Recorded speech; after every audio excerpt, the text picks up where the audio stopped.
Hello and welcome. I'm Shelley Caradwen.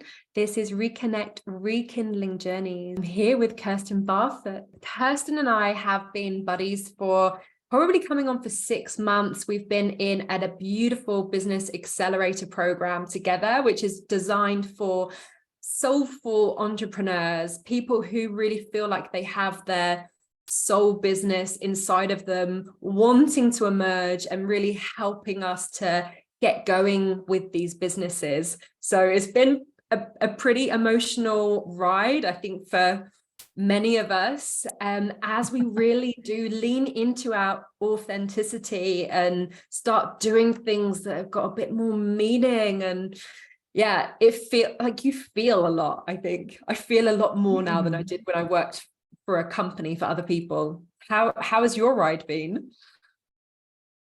Oh, I think I can relate to, I think it's been a total roller coaster. I was so, when I saw it, I just knew this was what I needed to do, because I put myself in that position where I knew when I saw it. But it has been, when people think, oh yeah, it's your calling, it must be so easy. And I'm like, no, there's nothing easy about it, but it is something that keeps me going. And I think from this year, when I've put myself into that place where I channeled that energy into all that front end organization and hard, work and putting all those words towards things, it was a fundamentally life-changing experience, because all of a sudden it was like I could feel the mastery in what I was doing, even though it might be considered new, or, like I did a workshop, which I hadn't done in years. I hadn't been in a workshop for years. And I went into my first workshop and I was like, man, I was born for this. This is what I was born for. Yes. So it was like just this igniting the spark that was within me all the time, but really channeled into that place where I felt like I knew what I was doing, and that was received as well. So, yeah. And doesn't it feel good to be talking about something that you really know? It makes such a big difference. About this and care about this. Yeah, it just comes naturally. It's from within. It's not trying to be smart. It's not trying to sound the right way. It's just, it comes, and that's that mastery. And it's really beautiful, even though mastery doesn't mean you're finished. It just but there's a mastery in what it is that's being delivered. Yeah, I've definitely heard there's something about the number of hours that you're meant to have really studied something to then have that natural mastery. I can't recall the number of hours. Can you? 10,000 hours. 10,000. Because I remember back in 2019 and I started studying the science of happiness. And I was thinking that after doing this 12-month qual, I would be out there teaching the science of happiness. And it's like, no. You need to be doing these things for so much longer to really feel like it's within you to be able to deliver it. So let's go back a few steps then. Like, how have you got to this point where you can own a room talking about something that is within you, that is serving people's best interests in the best way you can? How have you navigated, like, what individuals, what communities have you been part of through your life which have really played their part? I'd love if you could think of a few examples for us. Well, I think, I definitely didn't get to this place of feeling confident in what it is that I'm delivering without the sheer opposite of that. So the story starts by not being that, and always seeing the potential in other people and the gifts in other people. I really thought that God had shortchanged me. I was like, was I made on a Monday? Because it seems like you were in a bad mood when you made me. And, so I was definitely one of those people who was like, I don't have any gifts. I don't have this. I don't have that. Everyone else got something and I missed out. But I didn't, it's not like that anymore. But over the years, what's happened is, yes, I worked in that corporate environment, and it was very fulfilling. I was fulfilled. I felt invigorated, and I felt like I was doing something that I really enjoyed doing.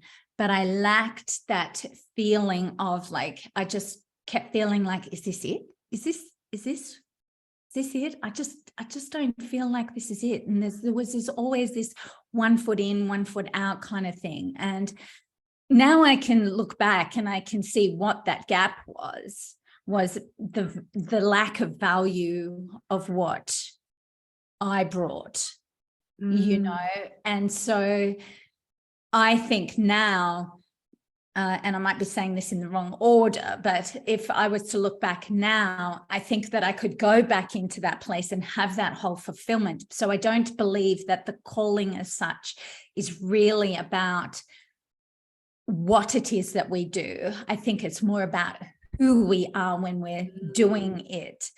But that's taken a very, very, very long time to come to that, like probably 10,000 hours, something like that, maybe even 20,000 hours. But, so I reflect on that now. And I think, so when everything came crumbling down, that was kind of that ground zero of losing that whole identity of what it was that I thought was real in the world. Like, what is the measure of success? So I had the successful job. I'd been promoted. I'd gotten the salary, and I worked for a great company, but I was one of the ones who was let go, and even though I was philosophical at the time, I never really got that confidence up to go back into that place and be there. So a few decisions were made for me, but sometimes we need to not have to be the one to make the hard decision, but realize that perhaps that is serving our best interests in a different way. That's right. And I think, I really did see it as because I was, when you can reflect back on you can see yourself at a certain place. And I was with a guy and it was on again, off again. There wasn't really that whole thing. I was wanting to have children, but he didn't really. But I was, still in that place of, it's going to be okay. I was, with a good company. And I even remember thinking, if I just stay here, then I'm going to have that whole paid maternity leave. So I remember I was just about to step into that cruise, the complacent, the settled. And I know when I look back now, that was when the universe was like, no. That is actually not going to happen. And so everything, the relationship ended, the job ended, the really money ended, everything. It's a really powerful message. Like the number of friends that I've had that have definitely felt that, like wanting to leave, but have been in their company for a certain amount of years, that they would get great benefits, even though in their hearts, they know that something else is calling. So then, when the shit hit the fan, who was there? Like, what people came to the rescue front me? Yes, who rescued you? Well, I was with my parents. So I decided that I was not going to stay. I'd moved interstate and I decided that this wasn't working for me. So I moved back to my parents' place. But there was this moment in time when I just looked on my life and I was like, how did I get here? Like, how did I get to this shit place where I have nothing? It's like that fall from grace. It's like I had it all, like I had everything. And how do I just get to that place where I have nothing and I'm in debt to people? And I was on the bed in the spare room and I was yelling up to God and I was like, I have nothing. I have nothing. And I heard this voice, or whatever it is, say, Kirsten, you have everything. Now, I can assure you that I was not in some kind of feel-good place where my mind could just tell me that kind of really beautiful message. That was definitely, whatever that was a mystical moment. And I know that have everything. You have everything. So you can imagine, like, I was like, doesn't feel like I have everything. Hang on a second. But there was an instant calm. Like, even though I didn't understand it, even though I felt the way that I did, I was instantly calm. And I was like, okay, don't know what that was. Don't really feel like that's true.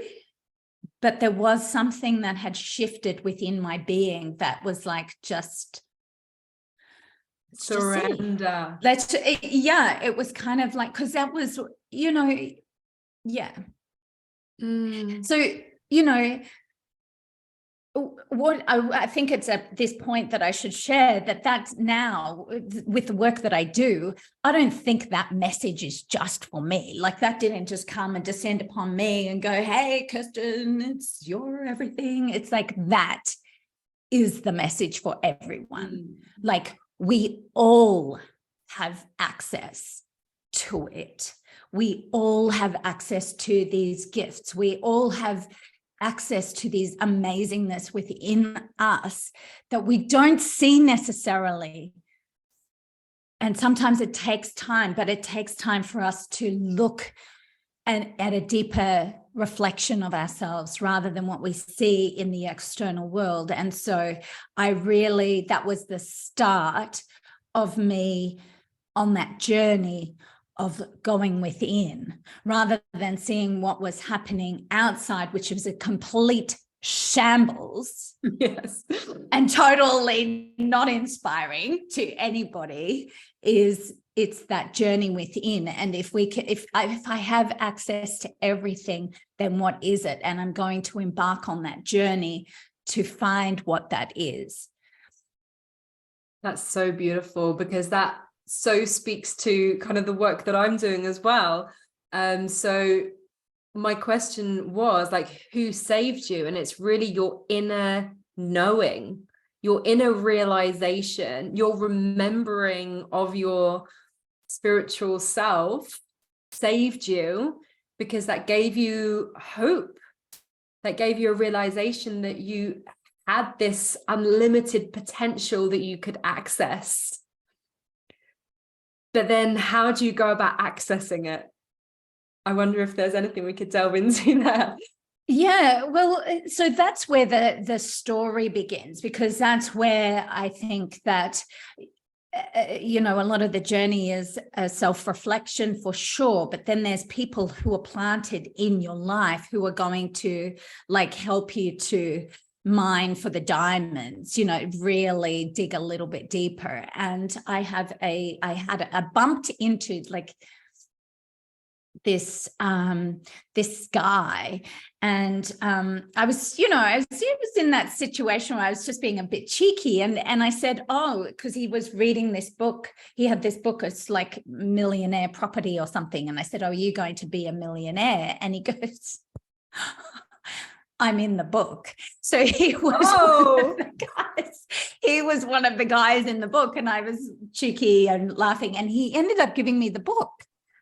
And he put his card in, and anyway, he just said, I'm doing mentoring or whatever. So I thought, well, I'm going to see if we can have a coffee and talk to him, And so he ended up being a mentor of mine for about a year. And he really, I didn't buy any property, I didn't make any money or anything like that. But what I did learn from him was all about the inner game.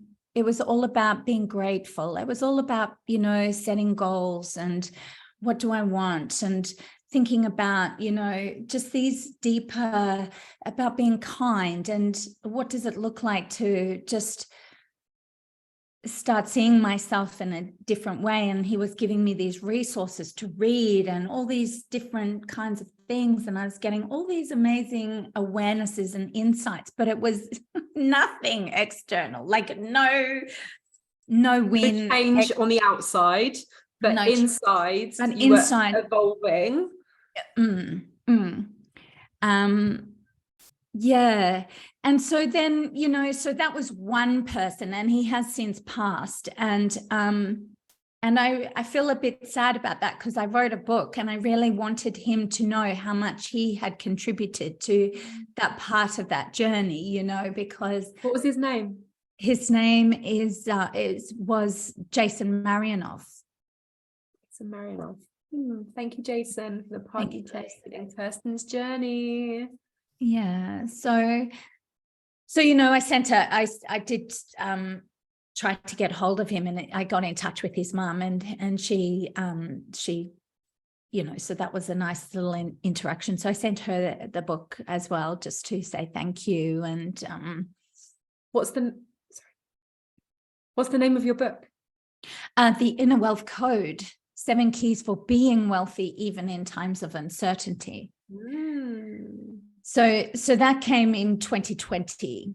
That was probably the big shift into starting to channel. That was starting to channel the information, and that was that shift into what I would call that mastery. Because when you can overcome those aspects of yourself, when you can move through the uncertainty, when you can move through the self-doubt, when you can move through those aspects, it doesn't mean that I don't have them. I still have them, but there's an awareness of them. And it's like, okay, you've got your place, but it's like, now we need to move through. And that's what this, our journey collectively and our environment is also moving us through. It's like, channel the information, get it in there, and then we've got to move. We still got to just overcome those, I don't know what I'm doing, or, all those sorts of things, and just keep moving through it. So I think when you come to that place and you can move through it, it doesn't mean it's perfect, but it just means you can see it for what it is, and you can keep going. And I love the fact that everybody talks about their failures. So we're all failing every day. It's okay. It's part of the journey. But also hearing about people's learnings, it does change your limiting beliefs. Like we were just talking about this earlier, like hearing that somebody else is on this massive stage and you're like, oh yeah, I guess I could pitch to them as well. Yeah. I could do that. Yeah. It's like, just opening up our perspective, because we're usually around people who are similar to us, or we've grown up with them. And this is where your work comes in. It's like this real expansion of that community and what you're bringing in, and the different qualities and gifts that people have. And when they come together, I mean, when you find that those people that you kind of just click and you're like, oh man, okay, it's like I've known you forever. And it's like, but I don't, but you can be closer to people that you're not necessarily grown up with, when you know what it is, when that you're in the same kind of place in your life. You're kind of going through this journey together. And that's what I've been kind of talking on recently about. You have a friend for a season, a reason, and you have friends for a lifetime. And those lifetime friends, like, they might not be big or pivotal in your life right now. That's not to say they're not going to come back into your life in a big way down the line. And then some of the friends for a reason or a season, like just really helping us to navigate these different chapters in our journey. And who knows, they might become lifetime friends on this journey if your paths move in the right direction or end up in the same location. But yeah, technology, what it is today, has really shifted the game in terms of who can be in our lives. Yeah. Because it doesn't matter where people are now. And of course, we want in-person connection. We need in-person connection. But online friends and relationships can really flourish, and you can really feel elevated with those live digital interactions now. Yes, 100%. 100%. I've got to say, I spent quite a lot of time doing the digital thing that it's really nice to settle into and explore the in-person thing now, because, you know, it can be a bit of a lonely ride at times when you're like, where's my friend to catch up for coffee? Because, you know, sometimes you just want to hold someone and have a hug and somebody to tell you it's all going to be okay. Okay. Yes, hugs. So touch is actually a really, really important thing. And we lost a lot of that during the COVID pandemic. So we did. Yeah. Let's touch more. Exactly. It sounds weird now, doesn't it? Oh, let's touch more. Okay, let's see. So we've spoken about your coach, your mentor, who kind of really helped you through that challenging phase. And I'd love to know, were there any communities that you joined during that time? And I don't know how far back we're going, if there is COVID kind of coming in between that, and how that impacted the different communities that you were involved with. The community that was impacted the most through the COVID was, and probably one of the most profound communities, Dr. Joe Dispenza. So I spent quite a bit of time with Change the Habit of Being Yourself while I was in Bali, because I had been having miscarriages. And so I'd done a few things, but then I just realized, hang on a minute, actually, it's changing the habit of what I'm thinking about myself, how I'm thinking about myself, all of those things that were just, because when that happened, I could just see how awful I was to myself. I could hear these stories playing out, and I was thinking, this is not very nice. Like, this is really not very nice. And so anyway, I got pregnant. And so from then on, I was like this Dr. Joe Dispenza devotee. This is the best. And one of the things that I got to do was I got to go to one of the retreats in the Sunshine Coast.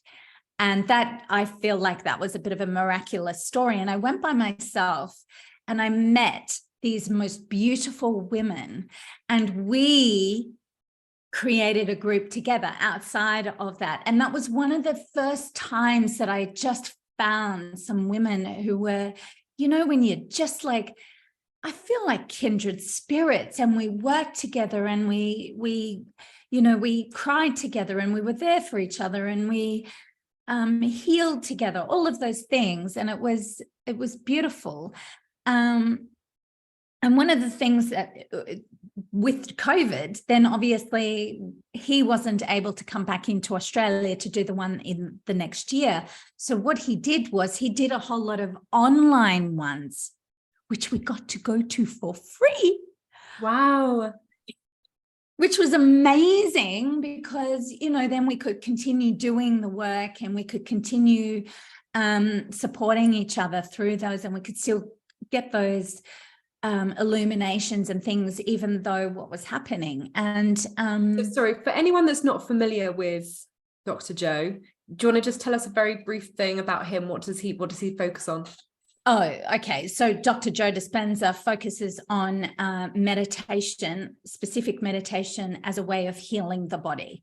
So he is very much about he had an accident that hurt his back, and he ended up healing himself through meditation and visualization. So he's a doctor, like he's a doctor of whatever those things, all the things. Neuroscience, all the things. Well, because I don't know his exact CV, but I know that he's done a lot of study. It's all backed up by science. It's not like he's just decided, hey, I'm a guru and I'm going to sit on top of a mountain. But he spent many hours with the meditation route and then bringing the science to that. And now he spends a lot of time in those retreats studying people to see what's happening with people's physiology when they are doing the meditation. And somebody once questioned that this was actually being done, and I said, well, actually, I was one of those test subjects, so I do know that they are doing it. And I got to see, and an interesting fun fact is when the lady said to me, she'd done my report and she had this conversation with me, the first question she asked me, bless her soul, are you an athlete? And I was like, no, like if anyone knows me, they know that athletic is not my jam at all.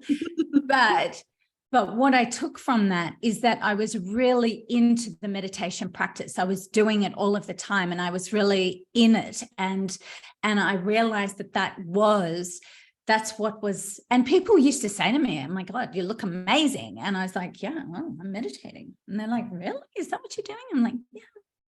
So anyway, I digress. You do look amazing. Oh, thanks. Thank you.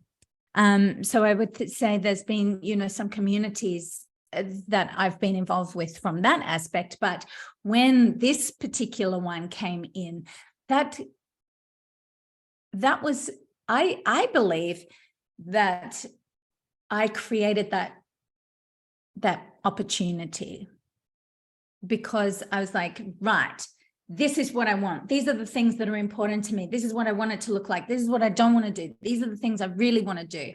And all of a sudden, bang, in front of me. And I'd never seen it before. I had never. And I was like, this is exactly what I need. This is exactly it.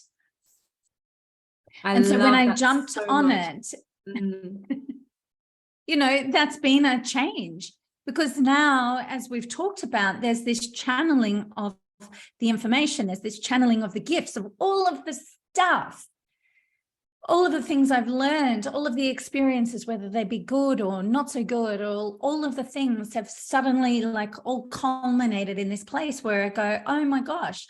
And now it's like people are talking to me, like people are messaging me out of the blue and going, hey, like what's going on? And then there's these invitations, and then there's opportunities, and I'm like, oh, I was just They're coming now that you are in alignment. I was just being yes.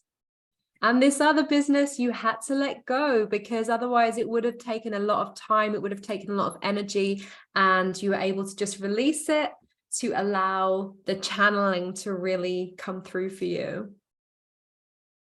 Yes. So I would call my journey a very glacial journey, slow. But if I was to look at it, it had to be the way that it had to be. Because I think if you're going to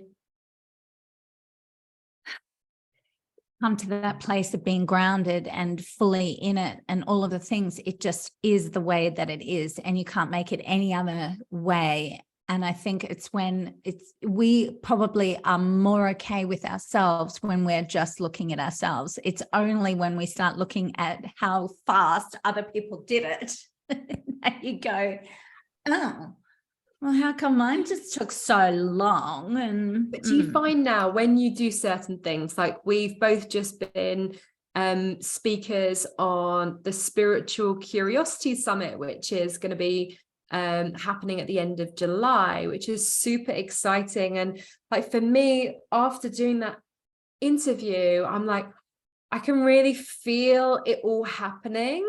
And that's all my learnings as well. Like you feel it, the more you feel it, the more it comes, the more the opportunities emerge for you. Yes, yes. And I also understand why it had to be like this when it comes to my clients, because you can just be that. And so it's been a much faster journey for them. So that's yes, good. That's it, right? That's good. So we've learned the hard way, and now we can take our clients through it. And like, if they do a VIP day, like they can almost go through the whole process in one blooming day, which is ridiculous. But I mean, it's going to take longer to embed it and to live it and breathe it. But yeah, like generally, I think my program's 3 months. How long's your program? 3 months. Yeah, which is 90 amazing days. to be able to offer that service for people to not have to go the hard way. It is, and well, I think that's what makes it all the worthwhile. Like if you can see that all of that had to be the way that it was so that you could then be better for other people, like I think that's worthy. That's a worthy cause, like, isn't it? It's like, okay, I'll take it, it's fine, because it just makes it easier for other people. And if that's what it's got to be, then that's what it's got to be. I don't know anyone that's got really successful doing a soul aligned business that's got there easily. I think it's always got to be hard to really be able to live in your authenticity. And it's almost like it's like the U curve, isn't it? You kind of need to go down Joseph Campbell's hero's journey. You've got to go through the struggle to then rise up. If we just allow life to cruise, we'll always only be cruising, surely. Like you're going to cruise and then suddenly go, maybe you do. But I do believe that you've got to slay a few dragons along the way. Don't think I've finished with my dragons. I think my dragons are still there, but you've got some to battle. I think so. I never get too complacent. You were saying before that you're not all that athletic. You don't fancy going out to do the 400-meter hurdles anytime soon. So what do you do to like get in your zone? If you're going to be going to a really big event, if you're going to be delivering one of your workshops, have you got a kind of self-care routine in your day? Yeah, I think so I do a gratitude journal every night. I think that is one of the things that just keeps me going. I am quite sporadic on my meditation these days. I do have to say that. But that if everything is going pear-shaped, then I know that that's the thing. I've also got a little exercise, which was similar to one of the ones you did with us before we started. It's called Reclaiming Your Energy. And if you want, you can have that as a download if you like. Ooh, yes, can we? We can put a link to that. Yeah. Amazing. And it's just a thing that I do to just bring all the energy. Can you do it? Or can you do it for us live? Yes, if you can. Of course. So, all right, just close your eyes and just feel into your body. So just feel your feet on the ground, feel your back against the chair or the bed. Doesn't matter if you're lying down or sitting up, it's fine. And just bring your awareness to your feet and just notice your head and bring a gentle smile to your face. And just notice this beautiful gold shimmering light coming down from from the heavens above and just coming in through the top of your head, and just feel it coming through all of your cells of your body. And it's just cleaning, clearing, cleansing, and just bringing it all the way down into your throat, clearing, cleansing all the cells of your body, and coming down in through your chest and arms and shoulders and back. Just feel it coming down, this beautiful gold shimmering light, going through all the cells of your body, cleaning, clearing, loving, harmonizing, purifying. And just see this light coming down through your arms and through the trunk of your body, through the top, and cleaning all the organs as it's coming down, and all the skin and muscles, and coming down through your buttocks, through the tops of your thighs, down through your knees, this beautiful gold shimmering light, cleaning, clearing, harmonizing all the cells of your body, down through your shins and calves and feet and toes, and see this golden shimmering light going out through the soles of your feet and down into Mother Earth, and clearing, clearing, loving, harmonizing, sending her a bunch of love. And see this going all the way down to the center of the earth, and see her respond with this beautiful, white, pure, grounding, nurturing light. And it bursts up through Mother Earth and up through the soles of your feet, and coming up through your feet. See this beautiful white,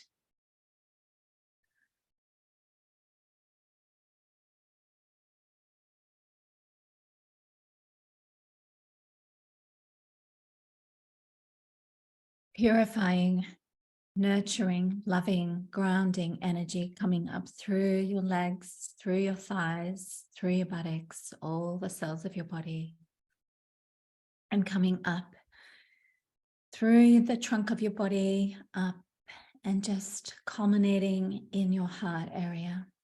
And just see this beautiful, white, pure, beautiful light met with this gold shimmering light, and allow these two to expand out through your body.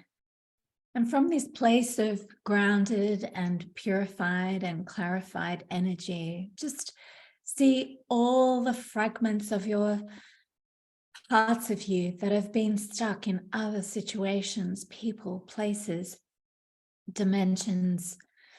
Just see all these parts of you coming back into your body, cleaned, cleared, loved, harmonized, energized.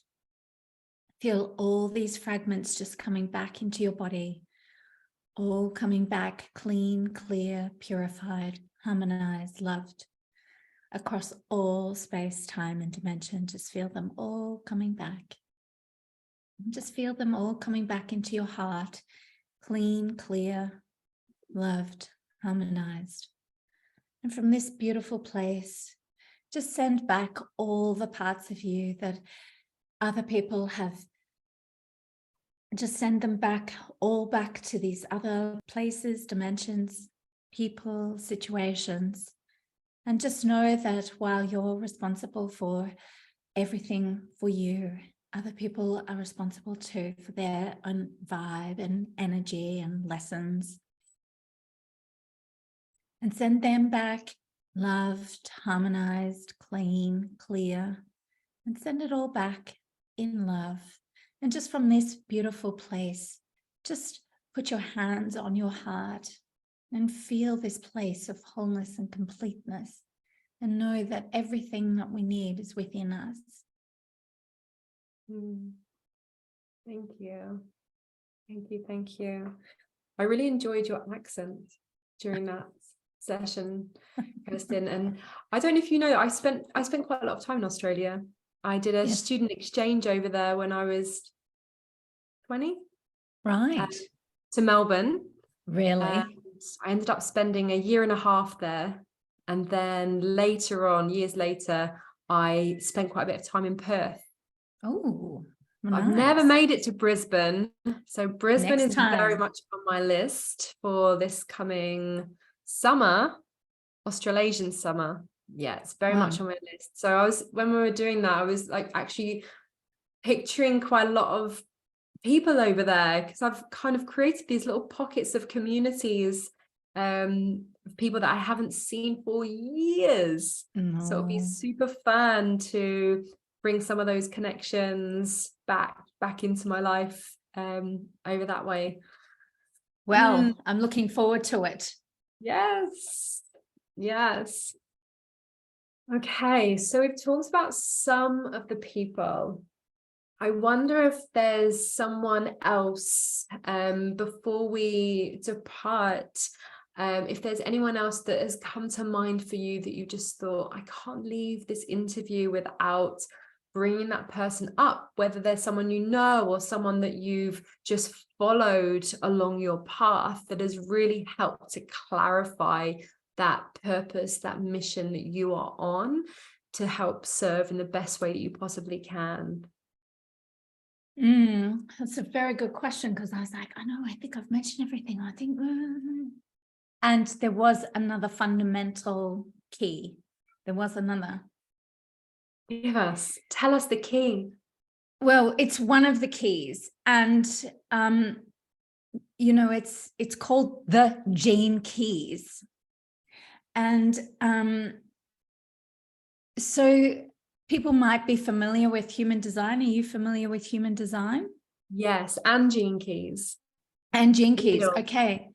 Well, Dr. Richard Rudd, yes. Richard Rudd, he's the downloader of the gene keys. And I'd spent quite a bit of time over the years. I'd spent about a year, maybe 2 years self-studying human design. I really thought I was going to be this human design person, whatever, coach. And nothing ever came together. And I was like, oh, this is really frustrating.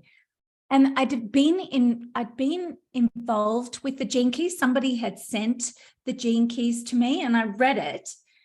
And it was like reading the stars. Like, I totally resonated with it, but it didn't pull me in. And of course, in my life's work, it had inadequacy was my challenge. And I was like, yeah, well, of course. And then there was the other one of control. And I was like, oh, geez, yeah, totally related to both of those things.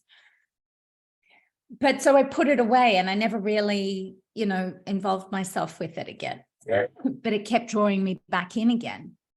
You know how these things do, they keep bringing you in, and you start paying attention. And I was reading this life's work. So it's got the challenge of inadequacy, which I didn't need to read any more about that. My life was pretty much, I could really resonate with that. But my gift in that is resourcefulness. And when I was reading what he had written about it, I was like, oh my God, my book's about. Like, do you think I've even used the word resourcefulness once? Not once. But the essence of what he was talking about was exactly the journey I wanted to take people on, was that we have these inner resources that if we know what we want to go towards, it doesn't matter what the external world says we have. We will always get what we need when it will come to us, like what we've got going on. And so I was like, oh my gosh.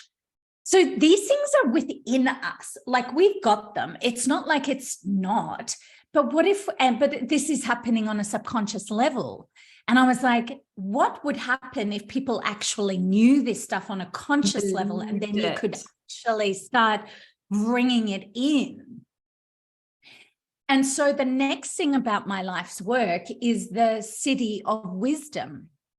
Now, this was a game changer, because this changed my work. This changed the way that I operate with my clients. And this is the key for me, was wisdom is not in what we know. That's knowledge. Wisdom is in the unknown. It's in not knowing.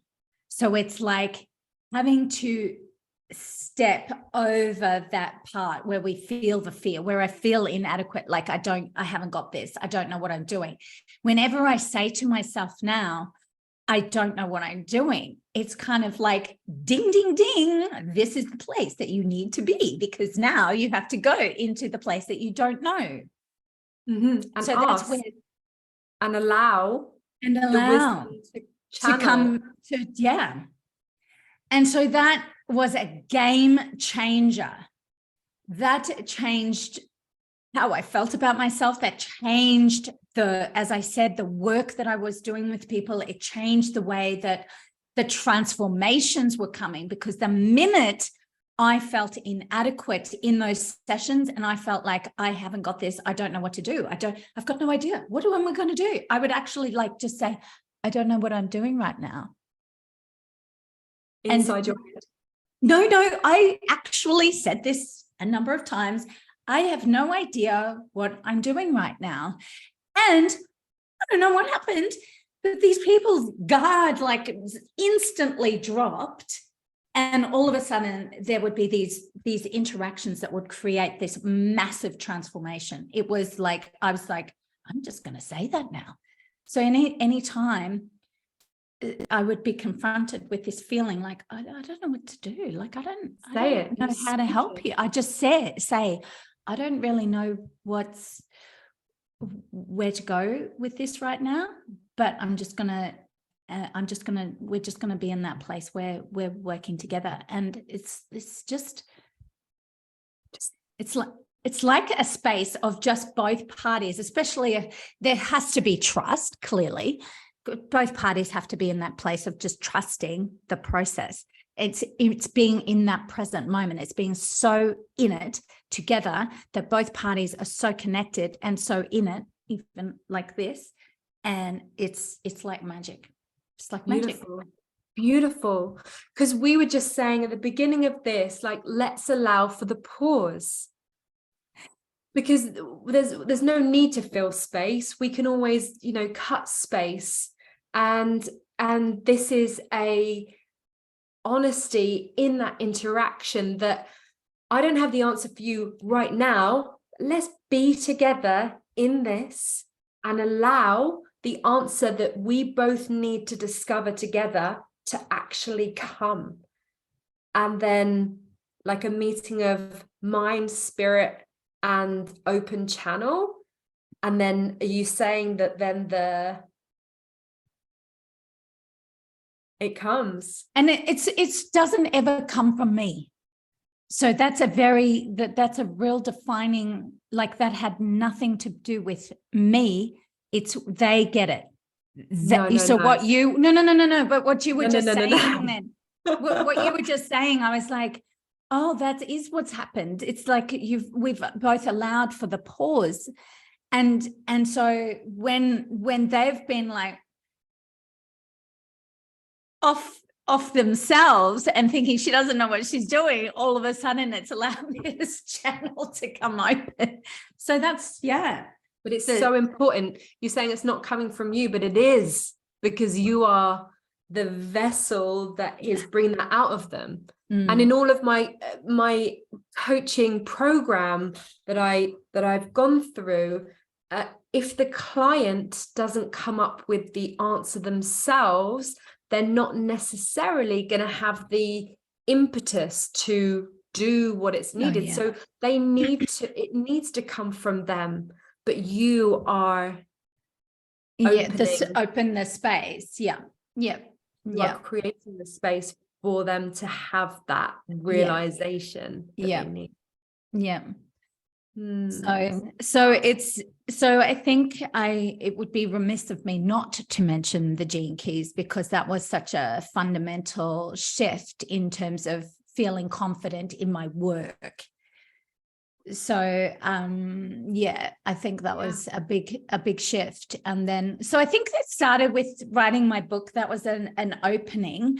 And then the Gene Keys came about, and then this came about. So it's like having the idea. If we really, I put the idea into the book, then there's this, doing some of the work to work it all out. And then it's like putting the idea into the manifestation. So yeah, so I think that that's the journey, and it just keeps evolving like that. And I'm so excited to continue on this journey with you. We've got a few collaborations coming up, and hopefully we'll see you over here or otherwise in Brisbane at the end of the year. Where is the best place for people to find you?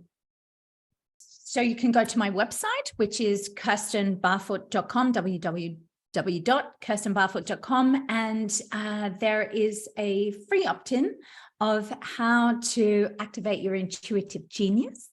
So this is going to bring people back into themselves so that we can start to understand that there's a lot of different voices outside, but then there's this tiny voice inside. And when we can come back and start listening to that, and it'll just give you some ideas of what you can do to really engage that part of you. So you can opt into that, and that would be amazing. You can let me know how you go. Amazing. Thank you so much for coming on. I'm so excited to have delved a bit deeper with you and to learn about some of those pivotal characters and communities that have really played a part in the making of you.